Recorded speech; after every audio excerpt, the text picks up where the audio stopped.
Shri Uttam Kumar Reddy ji. Chairman, sir, thank you for giving me an opportunity to speak on the bill to amend the Weapons of Mass Destruction and their Delivery Systems Prohibition of Unlawful Activities Act 2005. As the Minister just stated, the new legislation prohibits the financing of weapons of mass destruction and their delivery systems. Sir, we cannot disagree with the Minister on the bill, but however, I want to make a few observations and suggestions. See, the entire bill speaks about a person, that an individual who is an individual who finances weapons of mass destruction. Probably you have only amended the original act and not had a look at that.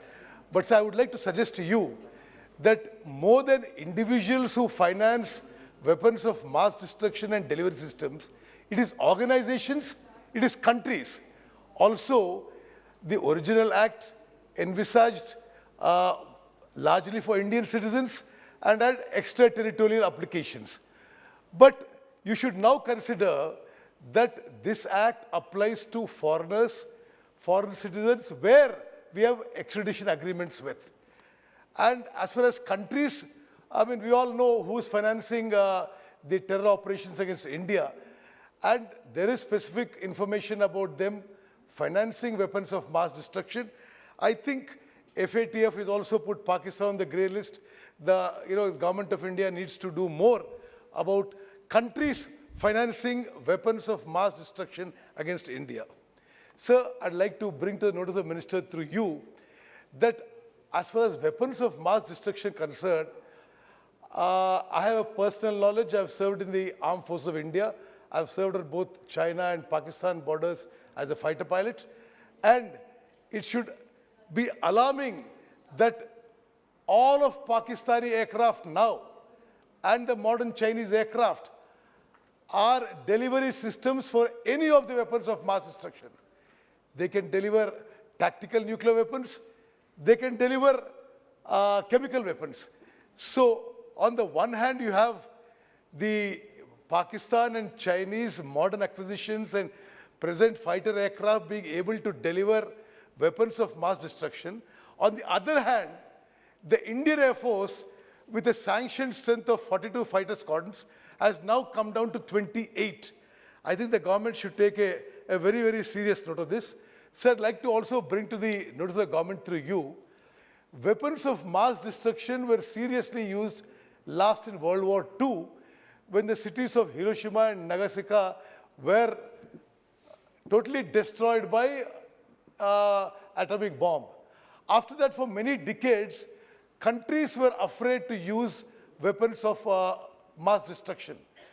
But, sir, I'd like to bring to the notice of the Minister that of late, the countries are becoming more brazen in using these weapons, whether it is Syria or in the present Russia-Ukraine conflict, where the Russian president himself gives a statement asking his nuclear forces to be alert. I think that this disturbing trend, the government of India must take note, and also the fact that weapons of mass destructions are now becoming more potent and more powerful, whether it is nuclear, whether it is chemical or biological weapons of mass destruction, they are becoming far more potent and powerful now. So I'd like to also caution the government of India that drones are now being manufactured to carry weapons of mass destruction. This is an alarming situation, and we also have a situation now where we have instability in our neighboring country and anything is possible. So I'd like to mention a few points about proliferation financing, which your bill is about. Most countries use existing mechanisms against terrorism or money laundering to achieve non-proliferation financing.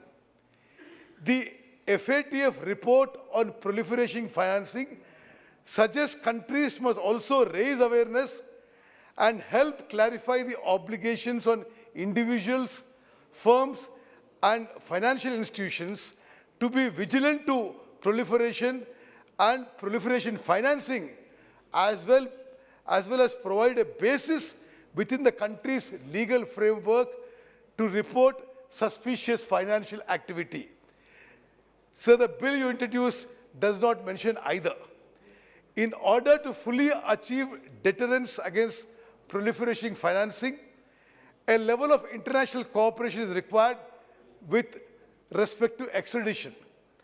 This is to avoid creating safe havens for violators of the law and to ensure mutual legal assistance for investigation and prosecution against proliferation financing, against those who are financing weapons of mass destruction. However, at the present, India is only around 60 extradition treaties or agreements with other nations. Sir, I would like to once again mention to you that delivery systems, please don't go by an earlier definition of delivery systems. All fighter aircraft in Pakistan and China are today capable to deliver weapons of mass destruction. The government of India must take appropriate measures on that. Sir, before I conclude, since you are speaking about Indian aircrafts are not being capable. Whether Indian aircrafts are not capable of. I cannot say that, sir.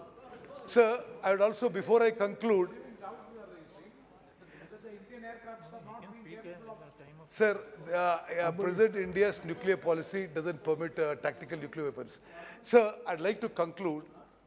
The national security, we are talking of weapons of mass destruction. We are talking of financing of weapons of mass destruction. So from its inception, the institution of the National Security Advisor and the Deputy National Security Advisor is being somehow restricted to foreign service and police officers. Would be very, very appropriate that a military expert should also be an NSA of this country or at least a deputy NSA. Thank you very much. Thank you very much.